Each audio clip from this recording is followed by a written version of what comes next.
Une rencontre inquiétante en 2007. Cela s'est passé en 2007. Nous étions deux jeunes femmes d'une vingtaine d'années et nous partagions un appartement dans une zone métropolitaine importante. Ce n'était pas un petit village, mais ce n'était pas non plus une grande ville. À travers le court chemin de bois derrière notre complexe d'appartements, il y avait un quartier de maisons unifamiliales typique des banlieues américaines appelé cul-de-sac. Cependant, ce quartier était complètement inoccupé. Comme je l'ai dit, c'était autour de 2007, donc les effets de la récession américaine étaient encore en plein essor. Un promoteur avait acheté le quartier et toutes les maisons pour les démolir.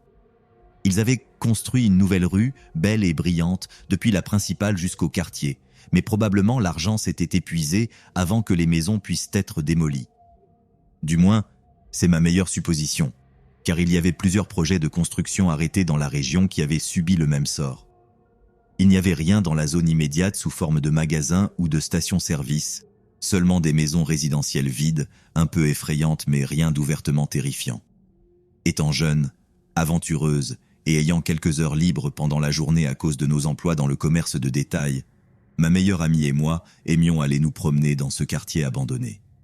C'était une courte promenade à travers quelques bois, puis on débouchait sur la rue principale du quartier qui commençait avec du gravier et se transformait en asphalte vers l'extrémité la plus belle du quartier avec les maisons les plus récentes et les plus grandes. Nous marchions de long en large, bavardant et peut-être en fumant un joint discrètement, simplement parce que nous étions jeunes et insouciantes. L'une des maisons semblait avoir quelques acres de terrain et il y avait un grand champ où nous apportions des couvertures et parfois nous allongions. Alors, le jour où cette rencontre a eu lieu, le soleil brillait et le ciel était bleu éclatant. C'était probablement la fin de l'été ou le début de l'automne, je ne me souviens pas exactement. C'était en pleine journée. Comme je l'ai dit plus tôt, le quartier était un peu effrayant. Mais ce jour-là, nous nous sentions assez en sécurité. Nous étions en train de faire une de nos promenades de mi-journée dans le quartier abandonné quand nous avons vu une voiture dans la rue se diriger vers nous. Ce n'était pas la première fois que nous voyions un véhicule là-bas. C'était une petite voiture à haillons bleus. Je ne connais pas très bien les voitures, donc c'était la description la plus spécifique que je pouvais donner. Aucune de nous ne pouvait bien voir le visage du conducteur, mais nous avons vu qu'il y avait 2 personnes dans la voiture. Tout. Ce que je pouvais distinguer, c'était que le conducteur était un homme blanc, avec des cheveux châtains, portant un costume bleu et un t-shirt raglan blanc. La voiture passa bruyamment à côté de nous sur le chemin de gravier et disparut de notre vue. Nous avons trouvé cela étrange, mais pas trop inhabituel. Quelques minutes plus tard, la voiture est revenue de la direction d'où elle était venue, nous passant par derrière et disparaissant à nouveau à notre vue derrière une petite colline. Nous avons pensé qu'ils avaient peut-être fait demi-tour, car il n'y avait évidemment rien d'intéressant sur cette route à part cette subdivision abandonnée. Nous avons continué à marcher pendant quelques minutes jusqu'à atteindre une petite colline. En arrivant au sommet, nous avons vu la voiture qui venait de nous dépasser. La voiture était arrêtée sur la route, un peu devant nous, avec les feux de freinage allumés. C'est alors que j'ai remarqué que la personne sur le siège passager avait disparu. Je trouvais cela étrange et commençais à me demander intérieurement si j'avais même vu le passager jusqu'à que mon ami dise qu'il y avait bien une autre personne. Les poils sur ma nuque se sont dressés et à ce moment-là, je me suis sentie très inquiète. La façon dont la voiture était là, au ralenti, comme si on nous attendait, me paraissait extrêmement inquiétante. Il n'y avait rien d'intéressant derrière nous où ils auraient pu laisser le passager, ce qui rendait son absence encore plus troublante. Je ne sais pas combien de temps nous sommes restés là, à regarder cette voiture, peut-être avec le complice du conducteur laissé derrière nous et la voiture devant nous. Nous étions figés sur place, les poils se dressant sur nos nuques et les sonnettes d'alarme mentale retentissant. J'étais effrayé et personne ne savait où nous étions. Nous avons continué à marcher pendant quelques minutes jusqu'à atteindre une petite colline. En arrivant au sommet, nous avons vu la voiture qui venait de nous dépasser. La voiture était arrêtée sur la route, un peu devant nous, avec les feux de freinage allumés. C'est alors que j'ai remarqué que la personne sur le siège passager avait disparu. Je trouvais cela étrange et commençais à me demander intérieurement si j'avais même vu le passager jusqu'à que mon ami dise qu'il y avait bien une autre personne. Les poils sur ma nuque se sont dressés et à ce moment-là, je me suis sentie très inquiète. La façon dont la voiture était là, au ralenti, comme si on nous attendait, me paraissait extrêmement inquiétante. Il n'y avait rien d'intéressant derrière nous où ils auraient pu laisser le passager, ce qui rendait son absence encore plus troublante. Je ne sais pas combien de temps nous sommes restés là, à regarder cette voiture, peut-être avec le complice du conducteur laissé derrière nous et la voiture devant nous. Nous étions figés sur place, les poils se dressant sur nos nuques et les sonnettes d'alarme mentale retentissant. J'étais effrayé et personne ne savait où nous étions. Alors que nous étions là, figés par la peur, la voiture a commencé à reculer rapidement vers nous.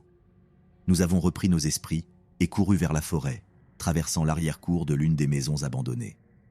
Nous nous sommes frayés un chemin frénétiquement à travers le court tronçon de bois et avons émergé de l'autre côté, à proximité de notre complexe d'appartements, et avons couru comme des folles jusqu'à notre bâtiment. Je n'ai aucune idée de ce que faisait ce conducteur, quelles étaient ses intentions ou où avait disparu son passager. Quoi qu'il en soit, nous ne souhaitons plus jamais rencontrer ce conducteur effrayant.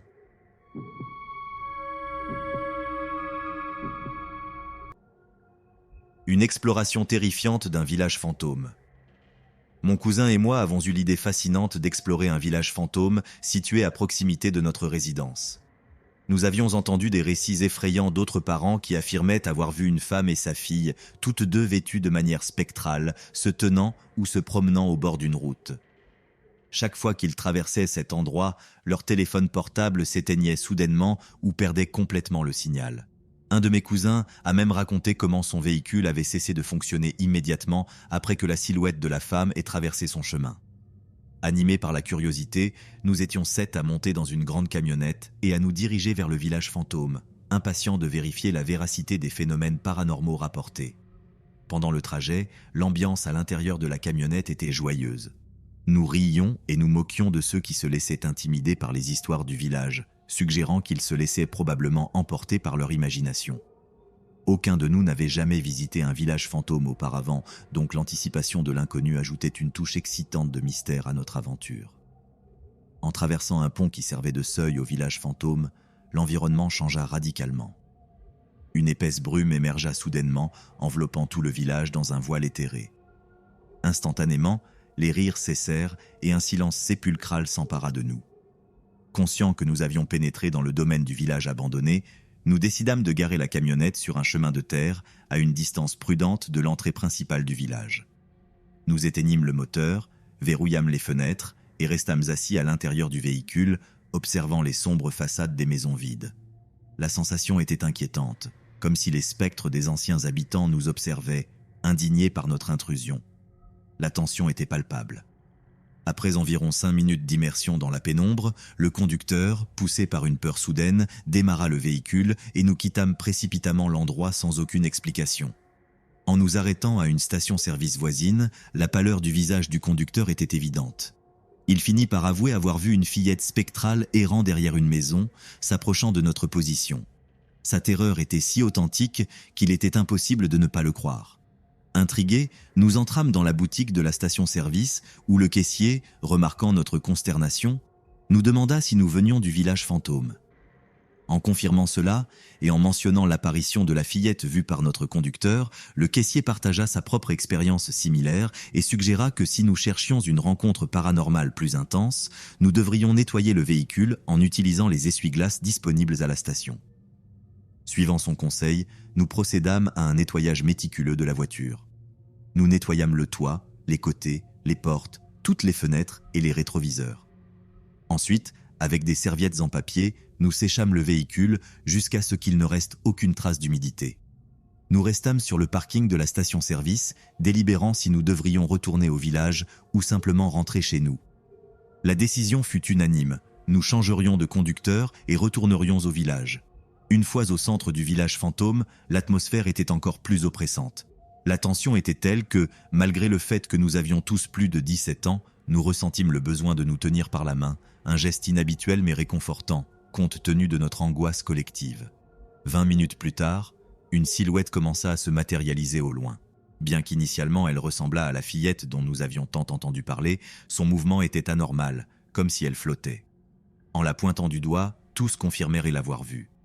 La figure commença à s'élever, mais à ce moment précis, elle disparut dans l'obscurité, suivie d'un fort coup sur le côté du conducteur et de sons inquiétants suggérant la présence de quelque chose ou quelqu'un sous la camionnette. Alarmés, nous décidâmes de quitter immédiatement les lieux. En revenant à la station-service, nous fûmes surpris de découvrir une empreinte de main claire sur le rétroviseur du côté conducteur, accompagnée de petites empreintes sur le pare-choc arrière et la vitre arrière. Malgré nos efforts pour les nettoyer, les marques semblaient indélébiles. La situation était si perturbante que nous décidâmes de ne pas rentrer directement chez nous, craignant de ramener avec nous une présence indésirable. Nous choisîmes plutôt de nous réfugier temporairement dans un Walmart voisin, en espérant que les marques disparaîtraient le lendemain. Avec les empreintes finalement disparues, nous récupérâmes la camionnette et la ramenâmes chez mon cousin, jurant de ne jamais retourner dans ce village fantôme. L'expérience avait été si intense qu'elle laissa une marque indélébile dans notre mémoire, une mise en garde sur la curiosité et les limites à ne pas franchir.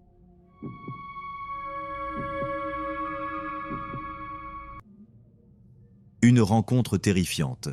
Il y a plus de 10 ans. Il y a plus de 10 ans, mon petit ami et moi conduisions à la campagne, à plus d'1 heure de chez nous. Nous conduisions simplement pour le plaisir, mais nous cherchions aussi vaguement une petite cascade dont nous avions entendu parler dans la région. Nous avons quitté la route principale et pris un chemin secondaire qui montait et descendait une grande colline pour finalement nous retrouver dans un petit creux qui s'ouvrait lentement sur une grande vallée. Tout semblait normal jusqu'à ce que nous passions devant ces poteaux de pierre qui nous ont ensuite menés à ce petit chemin fou divisé avec une avenue d'arbres soigneusement plantés le long de la médiane. Nous étions vraiment au milieu de nulle part, et il n'y avait aucune raison évidente pour qu'une route aussi élégante existe ici. Nous avons passé quelques grands bâtiments abandonnés et de grands escaliers menant à des fondations de béton vides, mais à part cela, il n'y avait que quelques maisons habitées. Après avoir trouvé la cascade, nous avons fait demi-tour et sommes rentrés chez nous par le même chemin. Finalement, nous avons vu un marqueur historique. Il s'avère que c'était l'un des rares villages fantômes de notre état et le nom m'a immédiatement rappelé ce qu'un collègue de travail, intéressé par le surnaturel, m'avait mentionné. Il m'avait parlé de ce lieu et affirmé qu'il était sérieusement hanté. Ce village avait été le site d'une grande imprimerie au début des années 1900 et une ville presque autonome s'était développée autour de celle-ci.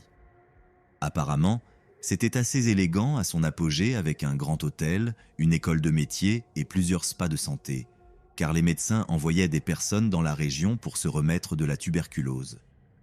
Lorsque l'imprimerie a fermé, la ville a rapidement décliné et la plupart des bâtiments se sont effondrés ou ont brûlé, sauf les quelques-uns que nous avions vus. Je crois que l'année officielle de sa disparition fut 1976, lorsque le bureau de poste a fermé. Ce jour-là, nous sommes rentrés chez nous sans incident, mais quelques semaines plus tard, la petite sœur de mon petit ami est restée passer la nuit chez nous et nous avons commencé à raconter des histoires de fantômes. Nous nous sommes regardés comme pour dire « Tu penses à ce que je pense » et je lui ai demandé si elle voulait voir un village fantôme. Elle était partante et nous sommes montés en voiture un peu après 1 heure du matin et avons conduit jusqu'à cet endroit. Tous excités, nous avons descendu cette route vers la vallée en un rien de temps. Il était 2 heures du matin à ce moment-là et nous avons pensé faire un tour rapide dans l'avenue des arbres et faire demi-tour. La moitié de la ville était dehors à cette heure et nous avions la liberté d'aller où nous voulions quand nous le voulions, car nous avions seulement 18 ans à l'époque et venions d'obtenir notre propre maison. Nous sommes arrivés à la fin de l'avenue et avons fait demi-tour sans signe de fantôme, mais mon petit ami a dit quelque chose que je n'oublierai jamais. Peut-être que nous verrons un Bigfoot à la place. Nous avons beaucoup ri parce que nous croyons aux fantômes, mais Bigfoot nous semblait ridicule. En passant devant les poteaux de la porte de pierre et un peu plus loin sur la gauche, nous avons commencé à voir quelques maisons habitées qui marquaient la fin de la ville fantôme. Et c'est là que les choses ont dérapé. Alors que notre voiture avançait lentement sur la route, nos phares ont illuminé une créature debout dans un fossé sur le côté gauche de la route, sur 2 jambes, utilisant ses mains ou ses 4 pattes comme si elle cherchait quelque chose dans le talus. Elle était légèrement courbée, mais si elle s'était redressée, elle aurait mesuré environ 5 pieds de haut, couverte de poils et de peau emmêlés de couleur brune.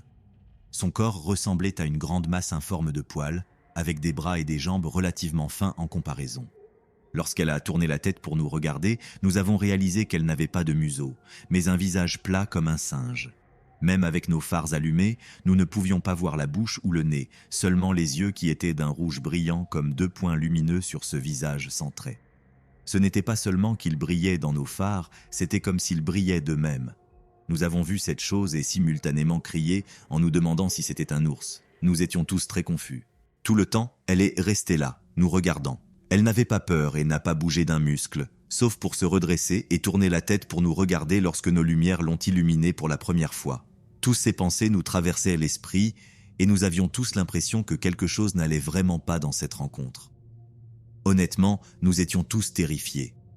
Cela ne dégageait pas une sensation chaleureuse ou confuse et nous voulions quitter cette vallée le plus rapidement possible. Nous avions ralenti la voiture pour bien l'observer, mais lorsque nos cerveaux ont essayé de la traiter comme quelque chose de non identifié, nous avons appuyé sur l'accélérateur et sommes partis à toute vitesse. En route, nous avons croisé beaucoup de cerfs sur la route et je jure qu'ils étaient conscients de cette chose. Peut-être qu'ils fuyaient simplement ou l'évitaient. Juste avant d'arriver au sommet de la colline, un énorme hibou blanc est sorti des arbres et a volé au-dessus de notre voiture. Nous avons tous pris cela comme un signe que nous étions en sécurité et hors du domaine de cette chose. À ce jour, je n'ai jamais revu un autre hibou blanc. Tout le chemin du retour, nous étions stupéfaits, essayant de faire tout notre possible pour discréditer cette rencontre et identifier la créature comme un animal normal. En rentrant à la maison, j'ai sorti ce livre que j'ai sur les animaux de notre région et qui liste la couleur de leurs yeux lorsqu'ils brillent. Le seul animal avec des yeux rouges brillants est un butor d'Amérique et ce n'était certainement pas un oiseau. Le lendemain, j'ai même appelé la société historique de la ville réelle la plus proche et demandé des informations sur le village fantôme. La femme m'a littéralement dit qu'il y avait un terrain de golf parce qu'elle ne m'a rien dit sur cet endroit qui valait vraiment la peine d'être mentionné. Elle savait que je parlais du village car elle a mentionné le terrain de golf qui se trouve à seulement quelques miles de la route. Plus tard, j'ai découvert que, comme la plupart des autres, ce village abandonné avait attiré des vandales et des imbéciles qui avaient causé toutes sortes de dégâts par le passé. Mais la plupart des gens qui cherchent à uriner et casser des choses n'appellent pas les sociétés historiques à l'avance. Cela n'explique donc pas du tout sa réticence à me dire quoi que ce soit. Après cette rencontre, nous avons bien sûr raconté l'histoire à nos amis et à notre famille, en espérant que quelqu'un dirait « Oh, probablement que c'était un tel animal » et l'identifierait pour nous. Mais personne n'a pu le faire. Le seul résultat fut de convaincre certains de nos amis d'aller enquêter par eux-mêmes. Ils revenaient avec des histoires folles de poursuites par des militaires. Je ne sais pas ce qui est arrivé à nos amis, mais une partie de moi pense qu'ils étaient simplement idiots à rôder autour des bâtiments et qu'ils ont dû être effrayés comme les jeunes imbéciles qu'ils étaient, surtout compte tenu de tout le vandalisme qui avait eu lieu dans la ville fantôme. Cependant, le fait étrange est que j'ai lu sur des forums locaux sur les villes fantômes et beaucoup de gens croient vraiment qu'il y a des activités militaires étranges là-bas. Peut-être qu'ils l'utilisent comme installation d'entraînement secrète, je ne sais pas. C'est juste l'un de ces endroits qui deviennent de plus en plus étranges au fur et à mesure que l'on enquête. L'année dernière, j'ai trouvé une vidéo sur YouTube de quelques séances EVP capturées par un groupe paranormal local dans une maison proche. Il y a plusieurs voix, et l'une d'elles est une petite fille qui récite une comptine que l'on peut entendre clairement. Ensuite, on entend quelqu'un la faire taire et continuer la comptine en chuchotant. La comptine est tirée de Génie en Puy Hermann. J'ai également trouvé un récit très troublant d'un groupe d'enfants conduits dans les bois par des personnes qu'ils pensaient être des membres de leur famille, mais qui ne l'étaient pas. Je sais juste que cet endroit est étrange et que nous avons tous les trois vu quelque chose là-bas qui n'existe dans aucun livre d'histoire naturelle. Même en essayant de blâmer un animal que l'on dit être éteint, je peux encore voir cette créature dans mon esprit, debout là, nous regardant avec son visage plat et ses yeux rouges brillants.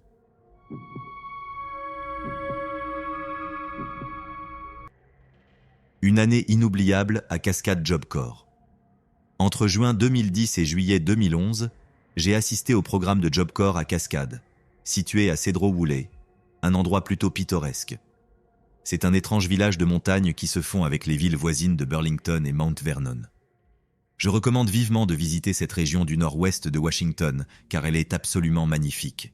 De plus, si vous avez envie de vous donner des frissons, cherchez des informations sur Twin Peaks sur votre téléphone et partez en balade. Faites-moi confiance, vous adorerez. Cascade Job Corps était un beau campus, quelque peu isolé de la ville principale de Cedro Woolley, avec un seul chemin pour y entrer et en sortir. La zone en général donne l'impression d'une île entourée d'une forêt dense. En entrant, sur la gauche après un court chemin étroit, se trouve un bâtiment abandonné de 3 étages couvert de vignes grimpantes et d'autres plantes parasites communes dans la région. À droite, On voit des jardins verdoyants parsemés d'énormes arbres de diverses espèces, et derrière eux, le premier des 4 dortoirs. Je dois préciser que, selon les informations que j'ai obtenues, la propriété avait été un campus pour le programme Job Corps pendant moins de 20 ans à ce moment-là. Avant cela, le campus avait été construit comme un asile pour personnes ayant des problèmes mentaux. Les bâtiments les plus anciens, encore debout à l'époque où j'y étais à l'origine destinés à héberger les patients. Cela se faisait assez évident lorsqu'on considérait que les aires communes étaient construites avec de grosses fenêtres d'observation pour regarder à l'intérieur et que toutes les fenêtres étaient fortement renforcées. Étant donné que ce campus avait autrefois été un asile, de nombreuses histoires et légendes y circulaient, souvent racontées aux nouveaux groupes d'étudiants par ceux qui y étaient depuis un certain temps. Parmi ces histoires, les 2 plus courantes concernaient une petite fille en robe rouge qui entrait 2 des dortoirs et un esprit amérindien en colère qui rôderait sur la propriété la nuit. De plus, il y avait des histoires d'étudiants organisant des séances de spiritisme avec des planches Ouija et invoquant des esprits néfastes, ainsi que tous les autres événements effrayants courants que l'on pourrait attendre d'un ancien asile. Ce que je peux dire avec certitude, c'est qu'il y avait quelque chose de surnaturel sur le campus. En tant que pratiquant de l'occulte, j'ai appris au fil des ans que certains lieux abritent une grande variété d'énergies très palpables. Ces énergies ont tendance à attirer des esprits, des entités élémentaires et des forces négatives. Pourquoi ce campus en particulier était-il ainsi, je ne peux que spéculer. Ma propre théorie est que, parce que le campus hébergeait plusieurs centaines d'étudiants âgés de 16 à 24 ans, dont beaucoup venaient d'environnements assez turbulents, leurs propres énergies et traumatismes psychologiques s'imprimaient sur la Terre. Cela se trouvait amplifié par le fait que, des années avant l'école, la zone avait été le foyer d'un nombre incalculable de personnes souffrant de folie et soumises à une multitude de procédures terribles. Indépendamment des années passées sur le campus, j'y ai rencontré plusieurs CA inhabituels de phénomènes paranormaux. Le premier de ces incidents a eu lieu 1 mois après mon arrivée au programme. Je discutais avec ma petite amie de l'époque et notre amie commune sur un banc situé à l'extérieur d'une vieille église derrière mon dortoir, relié à la cafétéria et à une des aires de stockage. Alors que nous parlions, nous avons entendu un grondement très fort et bas venant de l'église voisine, entouré de haies mal entretenues et de buissons. Inquiets, nous avons pensé qu'un animal sauvage était peut-être entré sur le campus. Cela était déjà arrivé, et des panneaux étaient placés partout pour avertir les étudiants de la présence possible d'ours, de pumas, de chiens sauvages, de coyotes et même de porcs-épics. Alors que nous envisagions la possibilité de rencontrer un animal prédateur, j'étais sur le point de dire à mes amis de ne pas courir, mais de se déplacer lentement, lorsque j'ai soudainement ressenti une forte pression sur ma poitrine qui m'a fait reculer de quelques mètres, nous faisant presque tomber tous les 3. Naturellement, j'étais stupéfait. Il n'y avait rien devant nous, juste de l'air libre, et pourtant cela avait ressenti comme si 2 grandes mains m'avaient poussé en arrière avec toute leur force. En me redressant, essayant de comprendre ce qui s'était passé, mes amis m'ont encouragé à courir avec eux. Plus tard dans la nuit, j'ai découvert sur ma poitrine 2 grandes marques rouges, ressemblant à des coups de soleil là où j'avais été poussé. Le deuxième incident m'est arrivé plusieurs mois plus tard, vers Noël. Normalement, le campus est presque désert pendant les vacances, la plupart des étudiants rentrant chez eux. Malheureusement, ma famille était trop loin pour justifier le voyage, alors j'ai choisi de rester. J'étais donc la seule personne dans mon dortoir pendant cette pause, ce qui était plutôt agréable. J'avais essentiellement un contrôle total sur la salle commune. Je pouvais regarder ce que je voulais à la télévision, choisir les meilleurs snacks en premier, et ainsi de suite. De plus, l'intimité supplémentaire était toujours un avantage.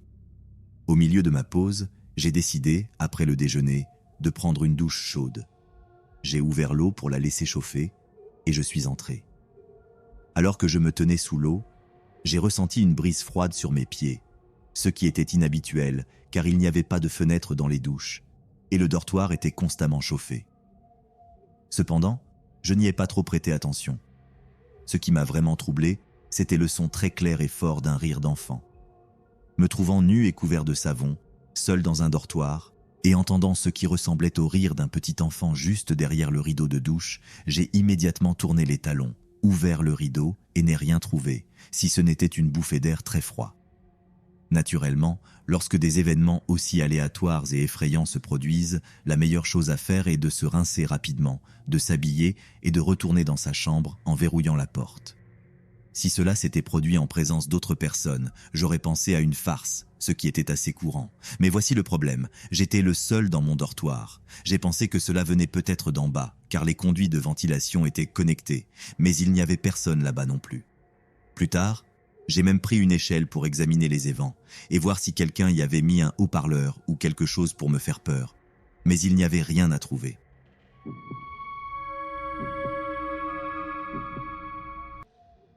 Une expérience inoubliable à Jerome, Arizona. Jerome, Arizona. Y êtes-vous déjà allé? J'ai visité de nombreux villages fantômes et fait des tours touristiques banals et purement commerciaux.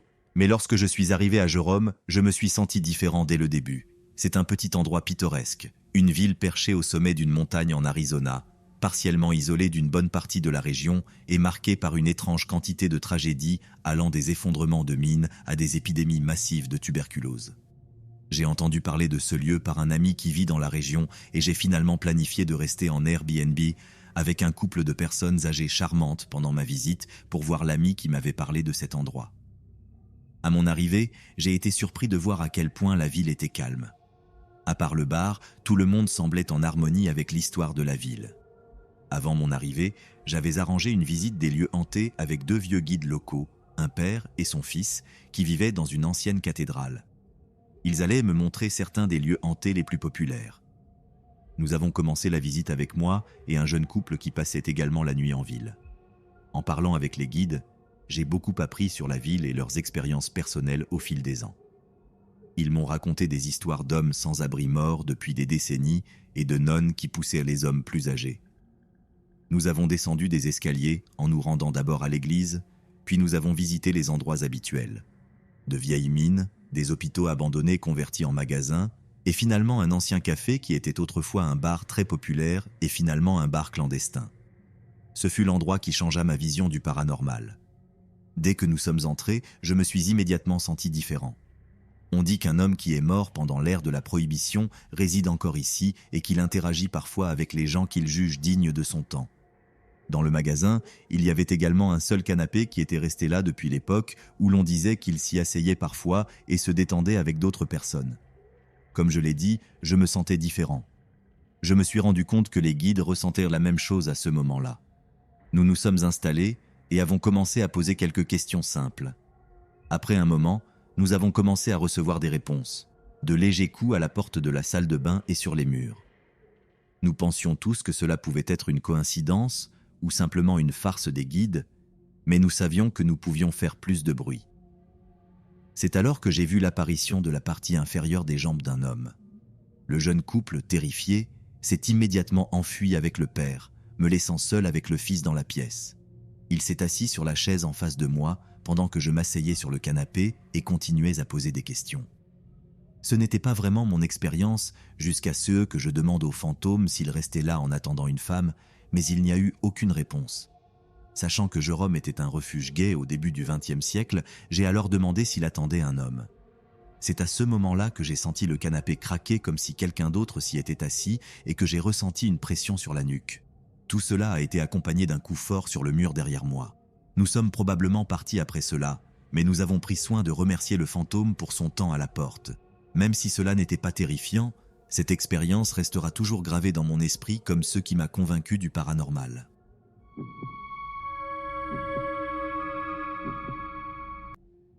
Une enfance hantée à Seta, Oklahoma. Seta, Oklahoma, est une petite ville pittoresque et hantée, autrefois territoire indien, où j'ai vécu durant mon enfance. J'ai déménagé dans 3 maisons différentes dans diverses parties de la ville et j'ai vécu de nombreux phénomènes surnaturels. Beaucoup de bâtiments et de vieilles maisons à Seta sont chargés d'histoire. Dans la première maison où j'ai vécu, juste en face d'une forêt, mes 3 frères et moi avions l'habitude de jouer. Un jour, nous avons décidé de nous aventurer plus loin que d'habitude. J'avais environ 4 ans lorsque nous avons trouvé une vieille cabane en ruine. En nous approchant, les feuilles à ma gauche se sont envolées presque en ligne droite comme si une rafale de vent soudaine les avait déplacées, mais il n'y avait pas de vent. Elles se sont arrêtées juste devant moi, puis une voix d'homme très forte et grave a crié tout autour de nous « Sortez ! Inutile de dire que nous avons couru comme jamais, et étant la plus jeune et la plus petite, j'ai été la première à sortir de là. Après cet incident, je voyais souvent un vieil homme au bord de la forêt qui semblait veiller sur nous. Un jour, ma mère m'a demandé pourquoi j'avais peur de la forêt. Je lui ai répondu que c'était à cause de l'homme méchant.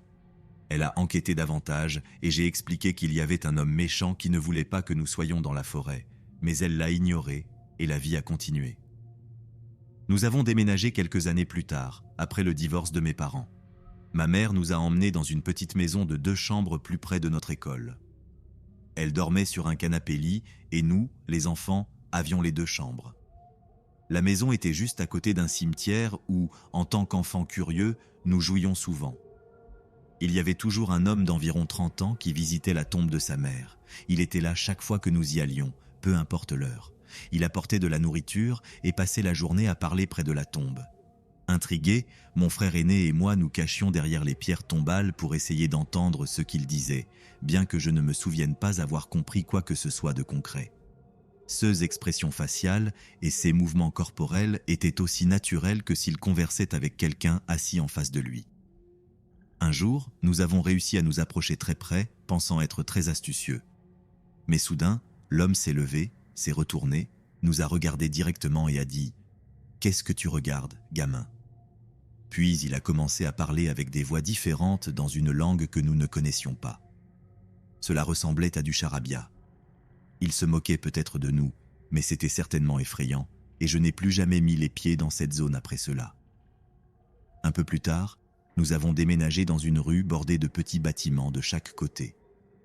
Nous vivions dans une rue latérale qui avait autrefois été un cimetière lors de la première colonisation de la ville en 1840. Lorsqu'ils ont décidé de construire des maisons, ils ont déplacé toutes les tombes. J'ai découvert cela grâce à ma curiosité constante et à l'absence de supervision. En 1990, il y avait encore des pierres tombales dans l'espace de certaines maisons. Il y avait une vieille maison blanche à 2 étages à un pâté de maisons de la nôtre. Nous avons vu plusieurs familles y entrer et en sortir, mais la maison était vide presque tout le temps. Un jour, mon frère aîné, moi et notre chat avons décidé de monter dans l'espace de cette maison. Mon chat était incroyablement curieux et nous avons essayé de retourner une pierre pour pouvoir la lire avec notre lampe de poche. Pendant que nous faisions cela, quelque chose a sifflé, et ce n'était pas un son normal d'animal. C'était comme 100 voix sifflant en même temps à différentes fréquences. Les poils de tout mon corps se sont dressés et nous avons eu peur.